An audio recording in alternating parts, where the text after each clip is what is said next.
मित्रों नमस्कार, मैं हूं राकेश कुमार। आप देख रहे हैं मत अभिमत।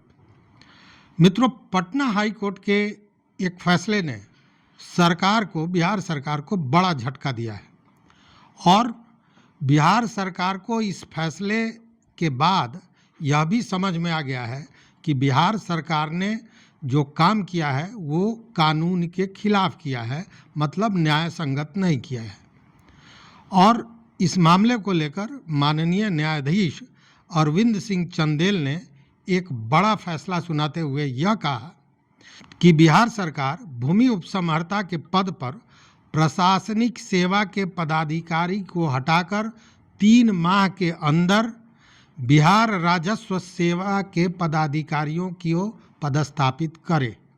देखिए, अभी तक है क्या कि जो डीसीएलआर या एलआरडीसी आप कहते हैं, भूमि सुधार उपसमाहर्ता, जिलों में इन पदों पर बिहार प्रशासनिक सेवा के पदाधिकारियों को बैठाया गया है, पदस्थापित कराया गया है। जबकि जो नियम है, नियमानुसार उपसमाहर्ता, भूमि सुधार उपसमाहर्ता पद के लिए अगर कोई योग्य होता है तो वो माना जाता है बिहार राजस्व सेवा के पदाधिकारी को। और इसी को लेकर यह जो फैसला, बड़ा फैसला आया है, यह कहीं ना कहीं सरकार को बड़ा झटका देने के लिए काफ़ी है। देखिए, कोर्ट ने 9 सृजित अपर जिला भूअर्जन पदाधिकारी के 102 पदों पर बिहार प्रशासनिक सेवा के पदाधिकारी को पदस्थापित करने का निर्णय दिया है। मतलब 2 निर्णय, एक तो ये कि 102 जो ये 9 सृजित अपर जिला भूअर्जन पदाधिकारी का पद है, इस पर वो बिहार प्रशासनिक सेवा के पदाधिकारी को पदस्थापित करें। लेकिन जो एलआरडीसी हैं, उनको जब भी पदस्थापित उस पद पर किसी को करना है तो वह बिहार राजस्व सेवा के पदाधिकारी को ही पदस्थापित किया जा सकता है। इसमें मामला क्या है सो समझिए। देखिए, ये न्यायमूर्ति अरविंद सिंह चंदेल की खंडपीठ ने बिहार सरकार बनाम विनय कुमार के मामले पर सुनवाई की। देखिए, बिहार सरकार बनाम विनय कुमार के मामले पर जब ये सुनवाई हुई तो इसी पर न्यायमूर्ति अरविंद कुमार चंदेल ने यह निर्णय दिया कि जो रेवेन्यू अधिकारी हैं, जो सीओ थे और सीओ से उनका प्रमोशन हुआ है, वैसे ही पदाधिकारियों को भूमि सुधार उपसमाहर्ता के पद पर पदस्थापित किया जाना चाहिए। देखिए, इसको लेकर विनय कुमार व 59 अन्य लोगों ने एक याचिका दायर की थी उच्च न्यायालय, पटना उच्च न्यायालय में। और याचिका इसलिए दायर की गई थी कि ये विनय कुमार सहित अन्य 59 लोग जो थे, इनका 2023 में ही एलआरडीसी के पद के लिए प्रमोशन हो गया था, लेकिन इनकी पोस्टिंग नहीं की जा रही थी और उसके जगह पर पोस्टिंग कर दिया गया था बिहार प्रशासनिक सेवा के पदाधिकारियों का। और इसी को लेकर जो विनय कुमार हैं और अन्य 59 लोग, उनकी तरफ से ये दीनू कुमार अधिवक्ता और रितिका रानी ने रिट याचिका किया था पटना उच्च न्यायालय में, जिसका नंबर था 5902/2024। और इस याचिका में कहा गया था कि 2024-25 में एलआरडीसी के पद पर बिहार प्रशासनिक सेवा के पदाधिकारियों को पदस्थापित किया गया है, जो Bihar revenue service cadre rule 2010 के हिसाब से न्याय के विरुद्ध है।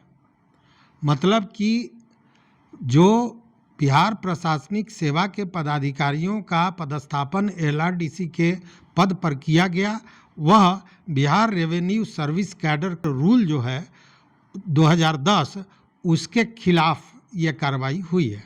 यानी एलआरडीसी का पद बिहार रेवेन्यू सेवा कैडर 2010 का है और इस पर बिहार प्रशासनिक सेवा के पदाधिकारियों को पदस्थापित करना कहीं ना कहीं रूल के खिलाफ है। और इसी को यही बातें कही गई। कोर्ट ने सारी बातों को सुना और उसके बाद बाज़ाब्ता यह निर्णय दिया कि जितने भी एलआरडीसी के पद पर लोग हैं जो बिहार प्रशासनिक सेवा के पदाधिकारी हैं, उनको 3 महीने के अंदर में वहाँ से हटाया जाए और उनकी जगह पर बिहार रेवेन्यू सर्विस, बिहार राजस्व सेवा के पदाधिकारियों को बनाया जाए, मतलब पदस्थापित किया जाए। और इसी की सुनवाई करते हुए इतना बड़ा फैसला हाई कोर्ट ने दिया है और इसमें 3 महीने का समय दिया गया है। 3 महीने के समय में इन सारे लोगों को, जो बिहार प्रशासनिक सेवा के लोग एलआरडीसी के पद पर पदस्थापित हैं, उनको हटाना है और बिहार राजस्व सेवा के लोगों को पदस्थापित करना है।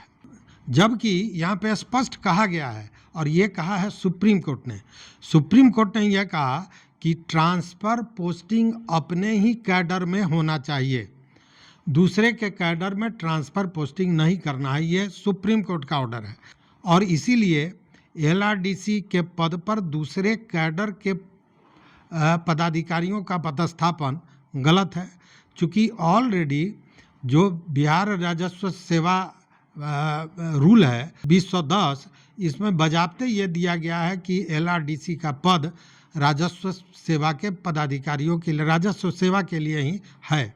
ऐसे में यह निश्चित रूप से कानून के खिलाफ था। और इतना ही नहीं, जब इस पर कोर्ट ने पूछा तो सरकारी अधिवक्ता ने भी यही कहा कि बिहार सर्विस कैडर रूल 2010 के अनुसार एवं बिहार सरकार के रेजोल्यूशन के अनुसार भी यह एलआरडीसी का पद जो है, जो रेवेन्यू के जो सेवा के लोग हैं उन्हीं के लिए है।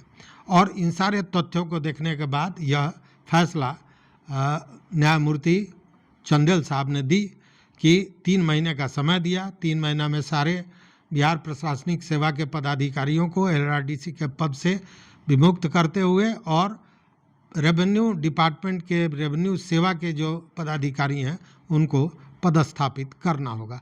तो ये एक बड़ा मामला है। देखिए, रेवेन्यू को लेकर एलआरडीसी का जो साधारण पद नहीं होता है, एलआरडीसी का अपना न्यायालय होता है।